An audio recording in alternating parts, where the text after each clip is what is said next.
ഇതൊരു ഈവനിങ് വാക്കിൻ്റെ വീഡിയോ ആണ് കേട്ടോ. ഈവനിങ് വാക്ക് അതോ നൈറ്റ് വാക്കോ? നൈറ്റ് വാക്ക് എന്ന് പറയുന്നതായിരിക്കും കേട്ടോ കുറച്ചും കൂടി നല്ലത്. കാരണം ഒരു 6-6:30 ആയിട്ടുണ്ട് കേട്ടോ ഞങ്ങൾ നടക്കാൻ പോകുമ്പം. വീട്ടിലിങ്ങനെ വെറുതെ ഇരുന്നപ്പോൾ നടക്കാൻ പോകുന്ന തോന്നിയപ്പോൾ അങ്ങനെ ഇറങ്ങിയതാണ് കേട്ടോ. ഇതാണ് ഞങ്ങളുടെ ചുറ്റോറുള്ള സ്ഥലങ്ങൾ കേട്ടോ. ഇവിടെ വീടിന് ചുറ്റും നിറച്ചും ഫ്ലാറ്റുകളാണ്. മോനും ഹസ്ബൻഡും കുട്ടികളൊക്കെ ആദ്യം താഴത്തിറങ്ങി കളി തുടങ്ങിയിട്ടുണ്ട് കേട്ടോ. ഇതാണ് കേട്ടോ ഞങ്ങൾക്ക് ഈ വണ്ടികളിലാണ് ഞങ്ങൾക്ക് വെള്ളമൊക്കെ സപ്ലൈ ചെയ്യുന്നത്. കഴിഞ്ഞ കൊല്ലമൊക്കെ വേനൽക്കാലത്ത് ഭയങ്കര ബുദ്ധിമുട്ടായിരുന്നു വെള്ളത്തിന്. ഇക്കൊല്ലം അത്ര പ്രശ്നമില്ല കേട്ടോ. ഇവിടെ ഇപ്പോൾ കുറച്ച് 2-3 പപ്പീസൊക്കെ ഉണ്ട്. കുട്ടികളൊന്നും അകത്ത് കയറിയിട്ടില്ല കേട്ടോ. അവരിപ്പോഴും കളിച്ചുകൊണ്ടേ ഇരിക്കുക തന്നെയാണ്.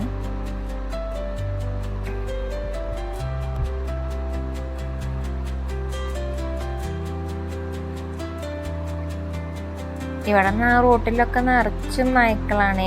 എവിടെ നോക്കിയാലും നായ്ക്കളാണ്. അതുപോലെ തന്നെ ഇവിടെ നോക്കിയാലും നമ്മുടെ നാട്ടിലൊക്കെ വീടുകളാണെങ്കിൽ ഇവിടെ നിറച്ചും ഫ്ലാറ്റുകളായിരിക്കും കേട്ടോ.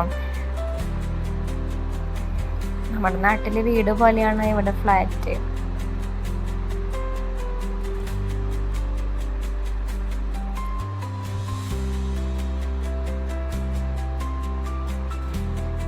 ഇതാണ് കേട്ടോ ഞങ്ങൾ താമസിക്കുന്ന ഫ്ലാറ്റ്. ഇതിൽ ലൈറ്റ് ഇട്ട് കാണുന്ന ആ ഒരു ഫ്ലോറാണ് ഞങ്ങളുടെ. ഈ ഫ്ലോറിൽ 2 വീടുകളാണ് കേട്ടോ ഉള്ളത്.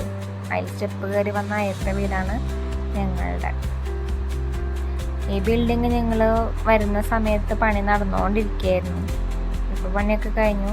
ഇത് ഞങ്ങൾ വന്നതിന് ശേഷം വന്നിട്ടുള്ള പുതിയ ബിൽഡിംഗ് ആണ്. പെട്ടെന്നായിട്ട് ഇവിടെ ഓരോ ബിൽഡിങ് വന്നുകൊണ്ടിരിക്കുന്നത്. നമ്മുടെ നാട്ടിൽ ഒരു വീട് തന്നെ പണിയാൻ കുറേ കൊല്ലങ്ങൾ എടുക്കുമെങ്കിൽ ഇവിടെ മാസങ്ങൾക്കുള്ളിലാണ് ഓരോ ഫ്ലാറ്റൊക്കെ പണിത് തീരുക കേട്ടോ. ഇവിടെ ഫ്ലാറ്റുകളുടെ പ്രത്യേകത എന്ന് പറഞ്ഞു കഴിഞ്ഞാൽ ഈ ഫ്ലാറ്റിൽ ഫസ്റ്റ് ഫ്ലോർ എന്ന് പറയുന്നത് അതിന് ഓണർ താമസിക്കുന്നതായിരിക്കും. മിക്ക ഫ്ലാറ്റുകളിലും അങ്ങനെ തന്നെ ആവാറ്. അപ്പോൾ അങ്ങനെയുള്ള ഫ്ലാറ്റുകളിൽ ഫ്രണ്ടിൽ ഇതുപോലെ കോലങ്ങളൊക്കെ കാണാം. കോല ഇടുക എന്ന് പറയില്ലേ, അങ്ങനെയുള്ളത് കാണാം കേട്ടോ. ഇവിടെ വേറൊരു ഫ്ലാറ്റിൻ്റെ പണി നടന്നുകൊണ്ടിരിക്കുകയാണ്. അത് പെട്ടെന്ന് തന്നെ ഇപ്പോൾ തീരും. കണ്ണടച്ച് തുറക്കും മുമ്പാണ് കേട്ടോ ഫ്ലാറ്റുകളുടെ ഒക്കെ പണി കഴിയുന്നത്. ഈ 6-6:30 സമയത്ത് നമുക്ക് പുറത്തിറങ്ങാനേ പറ്റില്ല കേട്ടോ. കൊതുകൊക്കെ നമ്മളെ മൂടും. ഈ ചക്കമാതിരിയുള്ള സാധനങ്ങളിൽ ഈച്ച വന്നിരിക്കുന്ന പോലെ കേട്ടോ നമ്മളെ കൊതുക് മൂടുന്നത്. അമ്മാതിരി കൊതുവാണ് കേട്ടോ ഈ രാത്രി സമയത്ത് ഇവിടെ ഉണ്ടാവുക. അങ്ങനെ കുട്ടികളെ കളിയൊക്കെ മതിയാക്കി ഞങ്ങളങ്ങനെ നടക്കാൻ പോകാനായിട്ട് തീരുമാനിച്ചു കേട്ടോ.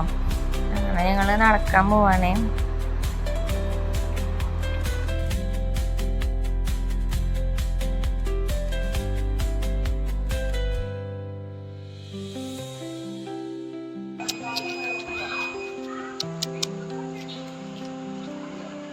ഈ പട്ടികുട്ടികൾക്കൊക്കെ നമ്മളോട് നല്ല ഇണക്കാണ് കേട്ടോ. ഇവിടെ ആളുകൾ രാത്രി ഇവർക്ക് ഭക്ഷണങ്ങളൊക്കെ ചില വീടുകൾ ഫ്ലാറ്റുകളിൽ താഴെ വെച്ച് കൊടുക്കുന്നത് കാണാം കേട്ടോ. ചില ആളുകൾ ബിസ്ക്കറ്റൊക്കെ വാങ്ങിച്ചിട്ട് കൊടുക്കുന്നതും ഒക്കെ കാണാം കേട്ടോ. അതുപോലെ തന്നെ സ്നേഹം ഇവർക്കും ഉണ്ട് കേട്ടോ. രാത്രി ഒരു പ്രൊട്ടക്ഷൻ പോലെ തന്നെയാണ് ഈ നായ്ക്കളൊക്കെ കേട്ടോ. അവർക്കറിയാം ഇവിടെ അല്ലാത്ത ഒരാൾ വന്നു കഴിഞ്ഞാൽ അവർക്കറിയാം കേട്ടോ.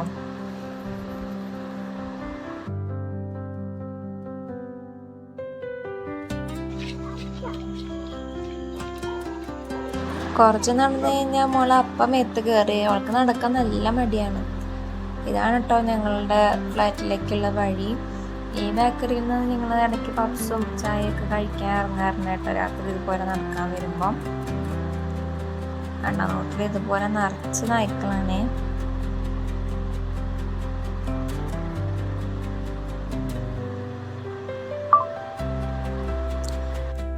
ഇത് ഇവിടുത്തെ ഒരു മലയാളി സൂപ്പർ മാർക്കറ്റാണ് കേട്ടോ. ഇവിടെ നിന്നാണ് ഞങ്ങൾ ഇപ്പോൾ സാധാരണ ഇപ്പോൾ ചുവന്നുള്ളി, വെളിച്ചെണ്ണ അങ്ങനെയുള്ള സാധനങ്ങൾ ഇവിടെ റയറായിട്ട് കടകളിൽ കാണാറുള്ളൂ കേട്ടോ. അപ്പം അങ്ങനത്തെ സാധനങ്ങളൊക്കെ ഇവിടെ കാണാറുണ്ട്. അതുകൊണ്ട് അങ്ങനത്തെ ഉള്ളതും അത്യാവശ്യ സാധനങ്ങളൊക്കെ ഞങ്ങൾ ഇവിടെ നിന്നാണ് കേട്ടോ ഞങ്ങൾ വാങ്ങിക്കാറുള്ളത്. ഞങ്ങൾക്ക് കുറച്ച് സാധനങ്ങൾ വാങ്ങിക്കാണ്ടായിരുന്നു. അപ്പം ഞങ്ങൾ ഷോപ്പിങ്ങിനെ കയറിയതാണ് ഇവിടെ. ഇപ്പം ഇവിടെ നിന്നാണ് കേട്ടോ ഞങ്ങൾ മീനൊക്കെ വാങ്ങിക്കുക. ഈ സൂപ്പർ മാർക്കറ്റുകാരുടെ തന്നെയാണ് കേട്ടോ ഈ കാണുന്ന കടയും. ഇവിടെ ഫിഷ് മാർക്കറ്റും ഉണ്ട്. പിന്നെ ഇവിടെ നല്ല ബിരിയാണിയും അങ്ങനെ ഹോട്ടലും കൂടി ചേർന്നിട്ടാണ്. അപ്പം നല്ല ബിരിയാണിയൊക്കെ കിട്ടും കേട്ടോ. ഇത് ഇത് ഇവിടെയിട്ട് പശുവിനെ അടീനൊക്കെ വളർത്തുന്ന സ്ഥലമുണ്ട് കേട്ടോ. മക്കള് രാവിലെ ഏട്ടൻ്റെ കൂടെ ചില ദിവസങ്ങൾ നടക്കാൻ വരുമ്പോൾ ഇവിടുത്തെ ആടിനൊക്കെ തൊടാറുള്ളതാണ്. അങ്ങനെ ഞങ്ങൾ ആ ഒരു പരിചയത്തിൽ ഞങ്ങൾ രാത്രി ഇവിടെ വന്ന് നിന്നാണ്. അപ്പോൾ അവർ വീഡിയോ എടുക്കുമ്പോൾ ഒരു ആടിൻ്റെ അടുത്തേക്ക് വന്നു. അപ്പോൾ മക്കൾ വിചാരിച്ചു ആട് കുത്താൻ വരാമെന്ന് വിചാരിച്ചിട്ട് മോൻ നേരെ ചെന്ന് പശുവിൻ്റെ അടുത്ത് പോയി നിന്നു. പശു അവനെ കൊമ്പോണ്ടൊന്ന് തോണ്ടിട്ടോ വീണു. അവൻ്റെ ട്രൗസറൊന്ന് പൊത്തായി കൊമ്പ് കൊണ്ടിട്ട് മേലൊന്ന് സ്ക്രാച്ച് വീണു കേട്ടോ. എൻ്റെ നല്ല ജീവൻ അതോടെ അങ്ങ് പോയി. പിന്നെ എനിക്ക് വീഡിയോ എടുക്കാനുള്ള മൂഡോ ഒന്നും ഉണ്ടായിരുന്നില്ല കേട്ടോ. അപ്പോൾ ഇത്രയൊക്കെയുള്ളൂ കേട്ടോ വാക്കിംഗ് വിശേഷങ്ങൾ. മറ്റൊരു വീഡിയോ ആയിട്ട് വീണ്ടും കാണാം കേട്ടോ.